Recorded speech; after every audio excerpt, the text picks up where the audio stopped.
Maria é a mãe de Deus? Talvez poucas frases provocaram tantas reações tão diferentes entre os cristãos. Para os católicos e para os ortodoxos, essa expressão pode parecer perfeitamente normal, mas para muitos protestantes e evangélicos, porém, ela causa um certo desconforto. Afinal, Deus não é eterno? Deus não existe antes de Maria? Como então uma criatura poderia ser chamada mãe de Deus? Só que existe uma surpresa histórica aqui. Quando os cristãos dos primeiros séculos eles discutiam se Maria deveria ou não ser chamada de mãe de Deus, a grande questão não era Maria, mas era Jesus. Quem nasceu de Maria? Um simples homem ao qual Deus posteriormente se uniu, a quem Deus o exaltou sobremaneira, elevando a categoria de Senhor e Deus? Ou aquele menino que nasceu de Maria era, desde o primeiro instante da sua existência humana, a própria pessoa do Filho eterno de Deus, que assumiu a natureza humana? É exatamente aqui que aparece uma das mais importantes controvérsias cristológicas da história do cristianismo. E é sobre esse assunto que nós vamos conversar hoje.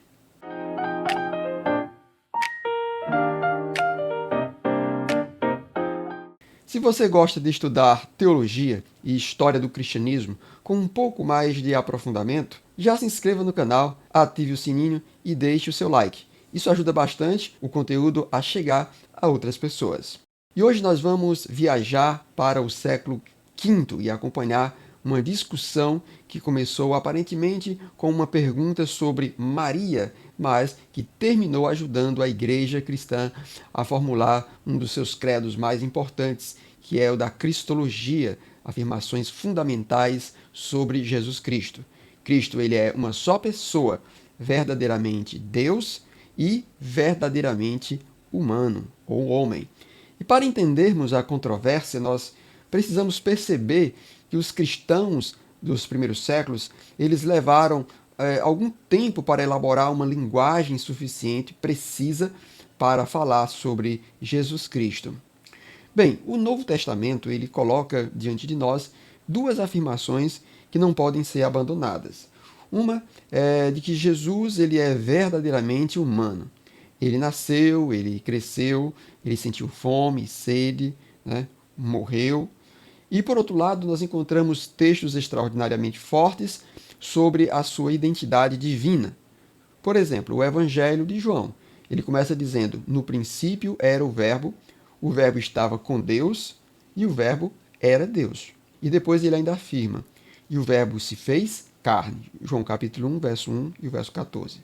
Então, a pergunta cristológica que surge justamente é essa: como o Verbo, que é Deus, pode tornar-se verdadeiramente humano sem deixar de ser Deus? Então, nos primeiros séculos, diferentes respostas tentaram resolver esse problema, mas algumas acabaram sacrificando, de um lado, a divindade de Jesus, de outro, a humanidade. Berkouwer apresenta muito bem essa sequência histórica. A controvérsia ela passa por Niceia, Constantinopla, Éfeso e, finalmente, a Calcedônia, à medida que a igreja procura afirmar simultaneamente, verdadeiramente, a divindade de Jesus e verdadeiramente a sua humanidade. Esses foram os grandes concílios cristológicos. Então nós podemos transformar toda essa história em 4 perguntas muito simples. Por exemplo, Ário ele pergunta: Jesus é verdadeiramente Deus? O Apolinário pergunta: Jesus é verdadeiramente homem? E Nestório pergunta: o divino e o humano, eles constituem realmente uma única pessoa? Eutiques pergunta: depois da encarnação, continuam existindo verdadeira divindade e verdadeira humanidade? Perceba como a cristologia vai sendo construída no esforço de não perder nenhum desses elementos. Então nós chegamos a Nestório. Nós estamos em Constantinopla, aproximadamente aí no ano 428, né? Já século V. Então Nestório acabara de tornar-se bispo da cidade. E havia então uma discussão entre os cidadãos sobre exatamente Maria, como chamar Maria. Alguns usavam uma palavra grega muito importante. A palavra é Theotokos. A palavra é formada por Theos, Deus, e uma forma relacionada a gerar ou dar à luz. Literalmente, poderíamos traduzir como aquela que dá a luz a Deus, ou portadora de Deus, ou, na tradição tradicional, mãe de Deus. William Lower relata que os cristãos ligados à tradição alexandrina utilizavam Theotokos, enquanto setores ligados à tradição antioquena temiam que essa expressão prejudicasse a compreensão da verdadeira humanidade de Jesus. Nestório sugeriu então uma outra palavra, Christotokos, mãe de Cristo. À primeira vista, talvez alguém diga, mas qual é o problema? Mãe de Cristo parece uma boa expressão, perfeitamente cristã. Realmente parece. Só que Cirilo de Alexandria percebeu um problema teológico por trás dessa linguagem. E a pergunta decisiva agora é: quem nasceu de Maria? A pergunta não é: Maria produziu a divindade de Deus? Não, evidentemente não é essa a questão. Maria não existe antes de Deus. Ela não é a mãe do Pai. Ela não é a mãe do Espírito Santo. Ela não é origem da natureza divina do Filho. A pergunta é outra. Quem é a pessoa que Maria deu à luz? E a resposta cristológica da igreja foi: a pessoa que nasceu de Maria é a mesma pessoa do Filho eterno de Deus. Não nasceu primeiro um homem chamado Jesus, ao qual posteriormente o Filho de Deus veio a se associar. Não. Quem nasceu foi o Filho, o próprio Filho, segundo a sua humanidade, evidentemente. Por isso, encontramos uma distinção absolutamente fundamental aqui. Vejamos, Maria não é a mãe da natureza divina de Cristo, mas ela é a mãe da pessoa de Cristo. E essa pessoa é o Filho eterno de Deus. É exatamente por isso que o título Theotokos passou a ter importância. Berkouwer explica que a intenção original do termo era antinestoriana e antidualista, ou seja, impedir que se separasse a humanidade de Jesus da pessoa eterna do Filho. Então essa distinção resolve parte da dificuldade. Quando alguém diz, no sentido cristológico clássico, Maria é mãe de Deus, ela não está dizendo Maria originou a Deus. Não.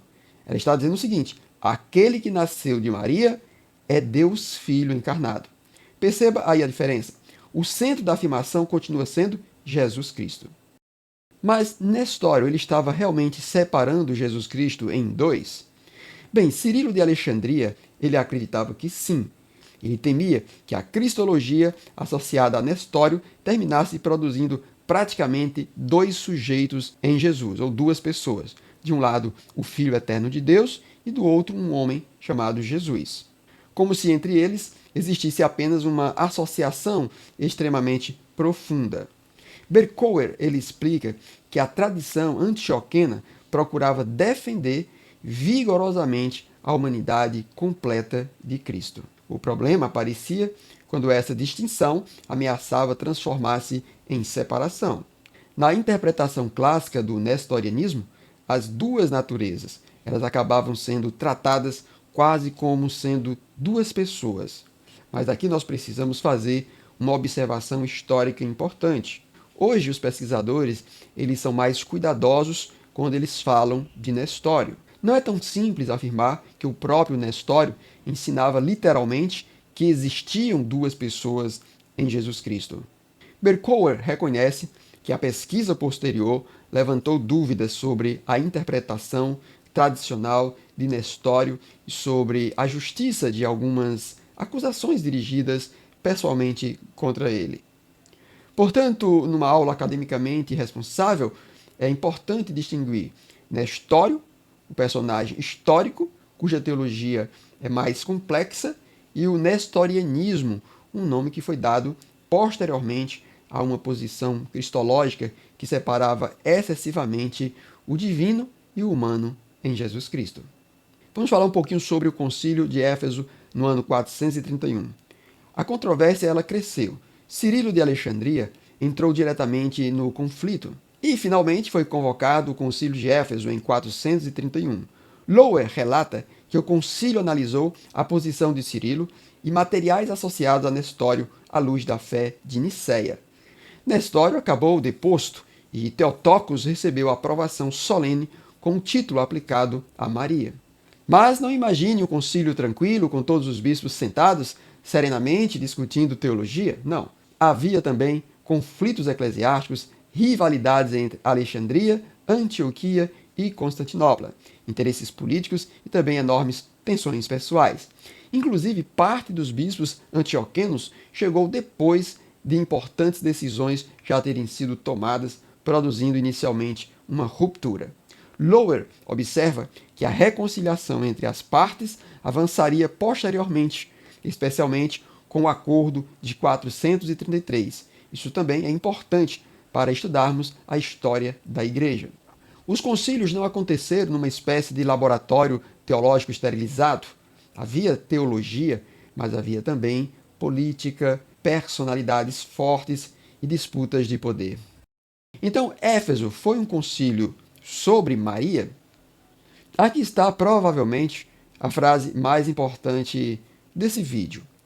Éfeso falou de Maria para proteger uma afirmação sobre Jesus Cristo.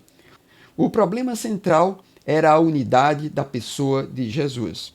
Se aquele que nasceu de Maria é verdadeiramente o Filho eterno encarnado, então Maria, ao conceber, ela concebeu o Filho eterno de Deus. Ou seja, o Filho de Deus é Deus, de acordo com a doutrina da Trindade.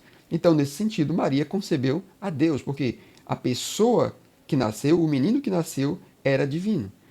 Mas ela não concebeu a natureza divina. Ela concebeu a pessoa divina do Filho de Deus, o que é diferente. O Filho de Deus nasceu. O Filho sofreu, o Filho foi crucificado, o Filho morreu.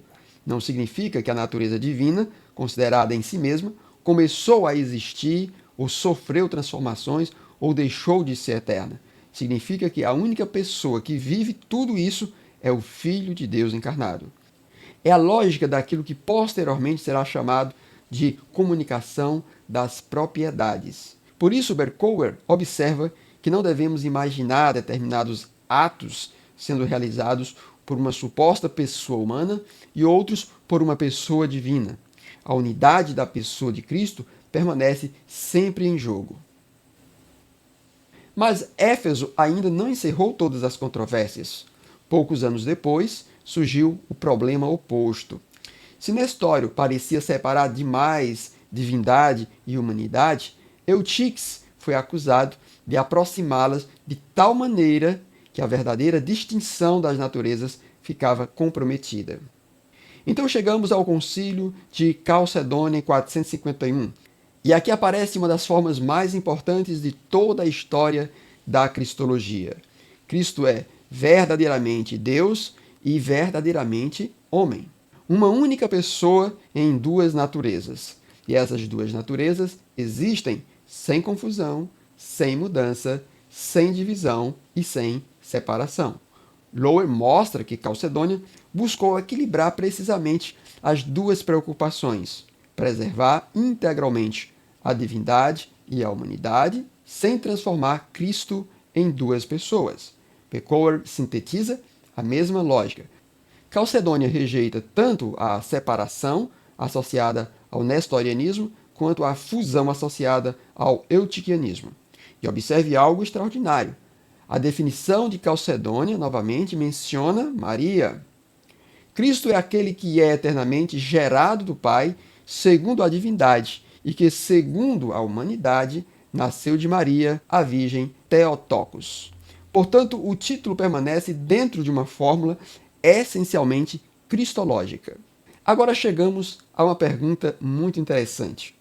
Um protestante, um evangélico, ele pode utilizar essa expressão, Maria, Mãe de Deus? Historicamente, pessoal, a resposta precisa ser cuidadosa.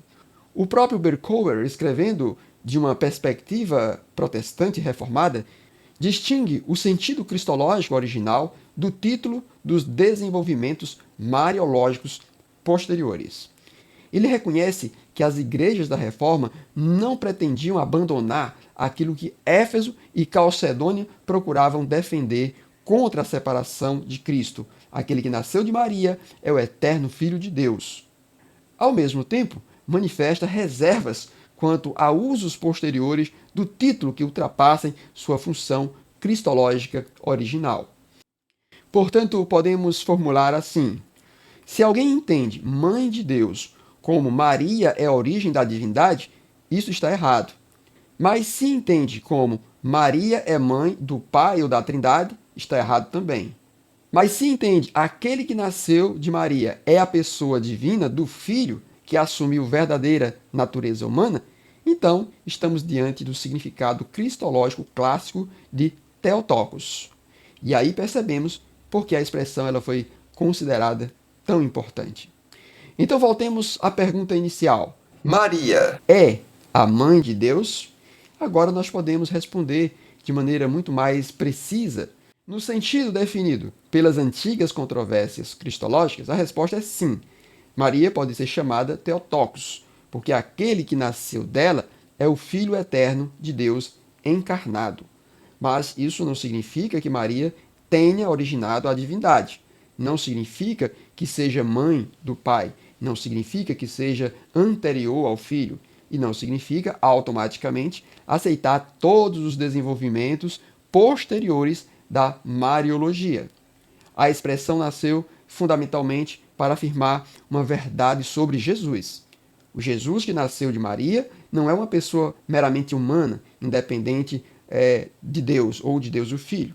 Ele é o próprio Filho eterno feito homem, uma pessoa, duas naturezas, verdadeiramente Deus, verdadeiramente homem. E talvez agora consigamos compreender algo que parecia muito estranho no início, uma das expressões mais famosas sobre Maria na história do cristianismo. Chegamos ao final do nosso vídeo. Se esse conteúdo ajudou você a compreender melhor essa controvérsia, essa frase, então deixe o seu like, compartilhe o vídeo e escreva aqui nos comentários. Você já conhecia o verdadeiro sentido cristológico da expressão Theotokos? Forte abraço e até o nosso próximo vídeo.